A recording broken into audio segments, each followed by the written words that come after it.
Ош шаардык мэриясында болгону 3 гана киреше алып келген мекеме бар. Анын бирөөсү Ош шаардык базары, экинчиси Ош шаардык машина базары, үчүнчүсү мына ушул МИК деген жанагы муниципалдык ипотекалык компания. Бул Кыргызстанда жок, уникалдуу бир ойлоп табуу болгон. Мына ушул компания азыр банкрот болуу абалында турат. Анткени Оштун мурунку мэри Жеңишбек Токторбаев мына ушул МИКтин үйлөрүн элге бекер таратып берип койгон. Ма деп. Жана 20 артистке берген. Мына кыздар силерге деп. Андан сырткары жана снос болгондорго таратып берген. Бирок анын дагы азыр маселесин чечпептир. Шаардык кеңештин бир токтомун чыгарып, ушуну берели дебептир. Же болбосо МИКти ушул үйдү куруп бүтсүн, элге таратып берели, сностордун оозун жабалы, МИКти банкрот кылалы деп дагы бир токтом чыгарган эмес. Өзү буйрук чыгарган эмес. Азыр эми таратып берип койгон.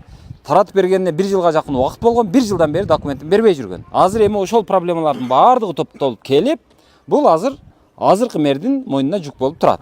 Азыркы мэр муну азыр чече албай турат. Муну эгерде ошол Жеңишбек Токторбаевдин почеркине салып чечип сала турган болсоң, МИК банкрот болот.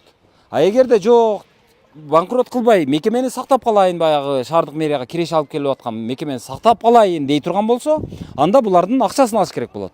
Же акчасын бюджеттен төлөп бериш керек болот. Баягы биз сүйгөн, биз жакшы көргөн, мынандай кылып аткан, мындай кылып жанагы артист болуп аткан мэрдин кылган ишинин бирөөсү ушул. Молодец, молодец, молодец. Мала молодец, мала молодчина.